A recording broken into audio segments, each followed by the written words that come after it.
What's the matter, my child? My blood child? I had a nightmare that you stopped uploading and deleted the channel, and it woke me up. Also, I shut the bed. Oh, you poor, oddly Guatemalan-looking child. What can I do to help you fall asleep? You could tell me a storytime story while overlaying images that you've drawn to make it profitable for a YouTube audience. Also, I shut the bed again. Oh, sit down. Let me tell you a story. So, I got arrested for burglary. Now, if you're like me and you only really have a vague definition of what burglary is, I'm going to read you the definition. Illegal entry of a building with intent to commit crime, especially theft. Bullshit! Burglary is the biggest stretch I've ever heard in my life. Yes, legally we were in the wrong, but if you take time to listen to the story, we weren't doing anybody harm. We weren't even doing ourselves harm. We were just chilling. So it was a brisk Wednesday night. Me and my friends thought we'd get up to some mischief. We had alcohol, and I was pimped out because I just bought myself this beige tech fleece and I was ready to show it the fuck off. So we were all chilling at my boy's crib until we realized, hey, we can't get wasted here. There are parents at the crib. We're gonna be like way too loud, and I don't think they'd be fine with us drinking anyways. So one of my friends comes up with the idea of going to an abandoned house legit just down the street so we can chill there and fuck around. Can you see where the story's going? So we pack our shit up and head down, and when we get there, we're doing all sorts of shit. We're banging music, tagging walls with the most random shit we can find. Fucking Helen Keller did 9/11. There you go. What's that say? Shaq is 7 Malaysian kids in a Bigfoot costume? Yeah, for real, bro, on God. So we're chilling. We even ordered pizzas to the function. So a little background on this house. This house had been vacant for 3 years. Nobody owned the property, and this shit was falling apart. Already had tags on it and shit, and it looked like it was still in development. Oh, cool. Fucking Schmelvin from postcode 3020's been here. Very interesting. Also, the area that the house was in was already pretty sketch, so there were a bunch of crimes happening around it. Specifically, a group of boys matching our description, robbing houses and breaking into cars and stealing them. So when the police got a tip-off that a bunch of boys matching their description had broken into a house across the street, fuck you, Gladys. They were probably pissing their pants because they were like, yippee, we finally got him. And because of the unusually violent nature of the people committing the crimes, they sent cars. 14 fucking cars. With very nice and happy police from suburbs from all over. But mainly police from one suburb that's known for its extreme safety and increased police presence. Dandenong. Right, so back to the bando. We're all vibing, and then we see a police car pull up outside our house. At this point, we go, well, boys, we've been caught. Let's just put our hands up and walk outside. We booked it. I can't think of any other more fitting word than utter chaos erupted. We left all our shit there. One of my friends just jumped down the stairs. Not like, oh, he had a planned jump and was gonna run away. Just jumped and thought he'd figure it out by the time he landed. 87 kilo fucking ground pound onto the stairs, breaks the floorboard, and I have to help his stupid ass up. So we run out of the house thinking that we got away, and soon realized that they had the house surrounded way before we saw that first car. There were 3 police officers in the garden with their tasers out, staring right at us. 2 of my friends dropped to the floor, and the rest of us said, fuck that, and ran back in. And guess what happened when we got inside? More police officers. I tell you, the feeling of impending doom, that feeling that just whatever you do, you're not going to be able to get out of the situation, is the most heart-dropping, stomach-wrenching feeling you will ever feel, bro. I mean, they had police officers on the roof, so they get our information, handcuff us, throw us on the floor, search us, you know, the whole shebang. And then eventually they take us to the police station where they process us and ring our parents. I got my little mugshot taken, which was pretty cool. But when they called our parents, they said we'd been arrested for burglary because technically we had burgled the place. But if you look at it from any other perspective, we were just doing what 9,999% of kids our age do. Fuck around at old abandoned places. So eventually they figure out that we weren't the kids. Sorry. But since we were technically doing something illegal, they had to give us something. So we got a caution.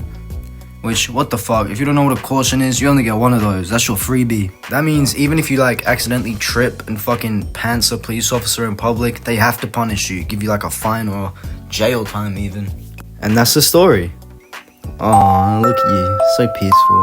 I'm still awake. I shat the bed. Oh, what the fuck? Alright, well, here's another one. So it was a crisp, cool weekend, and me and my friends had nothing to do other than the requirement to get baked like a fucking potato. So we made our way to the ultimate sesh spot, the fucking parking lot of the mall. The reason this is such a good spot is because, I don't know why, but It's probably because the mall is just such like a large congregation of all the people in society. But something about the shopping center brings out the goofiest fucking specimens your local community has to offer. And they're all on display for you and your friends to look at when fried. I mean, come on, it's like an episode of Our Planet. Seeing a bunch of fucking orcas band together to use their collective intelligence to, I don't know, molest a dolphin or something. I don't really watch them. But instead of a pack of orcas, it's like a 60-year-old man in jorts digging around his ass crack. Same effect though, fucking pure amazement. But back on track. So this story takes place like, I don't know, 2/3 into our epic plan for the day. We went to the mall, sparked up, left the mall, sparked up,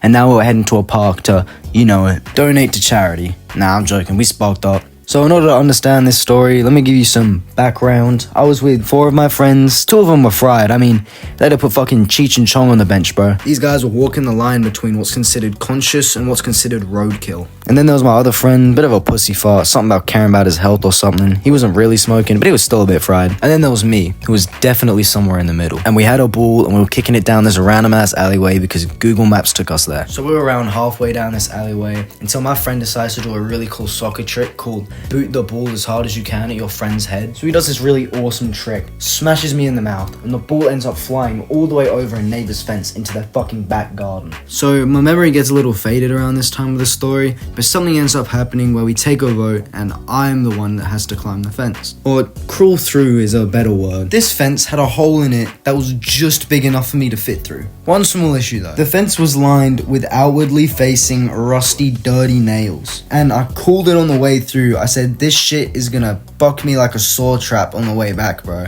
And I ended up crawling through the fence, cause fuck it, why not? So I crawled through the fence and I find the ball and everything's fine until I look up. My brain goes, holy shit, there's a woman here. There was an old lady, I'm not gonna say her race, Vietnamese. And she was facing the other direction on her knees, digging in the dirt with a trowel. The silence was deafening until my friend pokes his head through a hole in the fence and goes, there's a woman.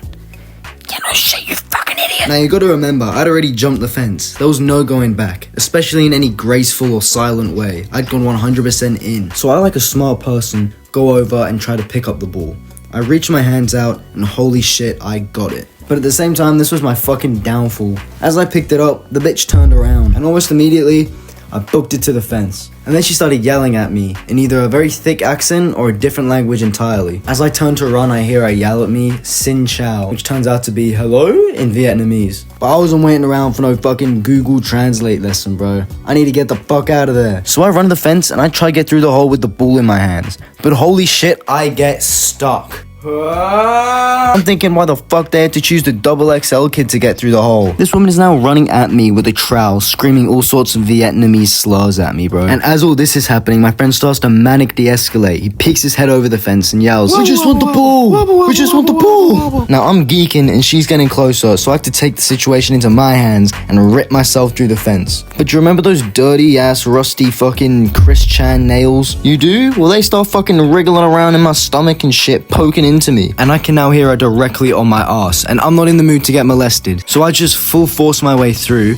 rip my shirt off and land on the other side. And like some fucking NPC, the lady just walks back and starts gardening again. So I stand up and go, sorry. And we end up making our way to the park and finally lighting up that well-deserved J. We fucked around, listened to music, and ended up finding a bag of crack on the floor. Could you ask for any happier ending? Look, so peaceful. Oh shit, I shot the bed. Now it's 8 minutes and 40 seconds into the video, and I'm really striving to make this a 10-minute video. So for the next 70 seconds, I'm gonna read out a comprehensive list of the best moss species.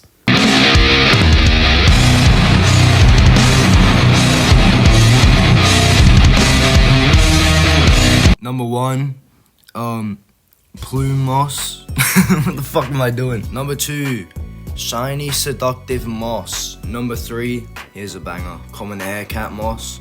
What are these goofy ass names, bro? Number 4, just a classic all around American tree moss. And finally, number 5, shout out to Cathy, this is Catherine's moss. Okay, thank you for watching.